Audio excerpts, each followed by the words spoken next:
ലഹരിക്കടത്ത് തടയുന്നതിന്റെ ഭാഗമായി ഡോഗ് സ്ക്വാഡിന്റെ സഹായത്തോടെയുള്ള പരിശോധന ശക്തമാക്കി. ജാക്ക് റൈസൽ ഇനത്തിൽപ്പെട്ട സ്ലീപ്പർ ഡോഗിന്റെ സഹായത്തോടെയാണ് പരിശോധന നടത്തുന്നത്. ശാസ്താംകോട്ട റെയിൽവേ സ്റ്റേഷനിൽ ഉൾപ്പെടെ പരിശോധന നടത്തി.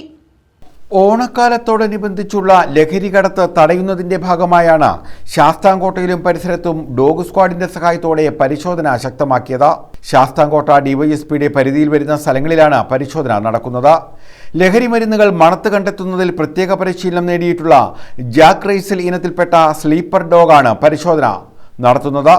ശാസ്താംകോട്ട റെയിൽവേ സ്റ്റേഷനിൽ ഡിവൈഎസ്പി മുകേഷ് ജിബിയുടെ നേതൃത്വത്തിൽ ഡോഗ് സ്ക്വാഡ് പരിശോധന നടത്തി.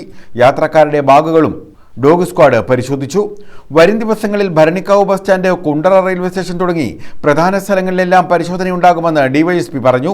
ശാസ്താംകോട്ട ഡിവൈഎസ്പിയുടെ കീഴിലുള്ള എല്ലാ പോലീസ് സ്റ്റേഷനുകളിലും ഇനി വരുന്ന ദിവസങ്ങളിൽ നമ്മുടെ K9 സ്ക്വാഡിനെ ഉപയോഗിച്ച് കേരള പോലീസിൻ്റെ K9 സ്ക്വാഡിലെ ജാക്ക് റസൽ എന്ന ഇനത്തിൽപ്പെട്ട സ്നിഫർ ഡോഗാണത്.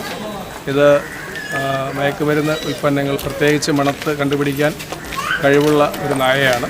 ആ നായയുടെ പരിശീലനം, ആ നായയുടെ നേതൃത്വത്തിൽ നമ്മൾ ഭരണിക്കാവ് ബസ് സ്റ്റാൻഡ്, അതുപോലെ റെയിൽവേ സ്റ്റേഷൻ കുണ്ടറ, പിന്നെ ശാസ്താംകോട്ട റെയിൽവേ സ്റ്റേഷൻ, അങ്ങനെ പ്രധാനപ്പെട്ട ജനങ്ങൾ യാത്രയ്ക്ക് പോകുന്ന ഉപയോഗിക്കുന്ന സ്ഥലങ്ങളിലെല്ലാം തന്നെ ഇത്തരത്തിലുള്ള ചെക്കിങ്, അതുപോലെ തന്നെ നമ്മുടെ പ്രധാനപ്പെട്ട നമ്മുടെ പോലീസ് സ്റ്റേഷനുകളിലെ നോട്ടോറിയസ് ആയിട്ടുള്ള ഇത്തരം വിൽപ്പനക്കാരുടെ വീടുകളിലുമൊക്കെ ഈ നായയെ ഉപയോഗിച്ചുള്ള പരിശോധന വരും ദിവസങ്ങളിൽ ശക്തമായിട്ട് തന്നെ നടത്താനുള്ള ഒരു പരിപാടിയാണ്.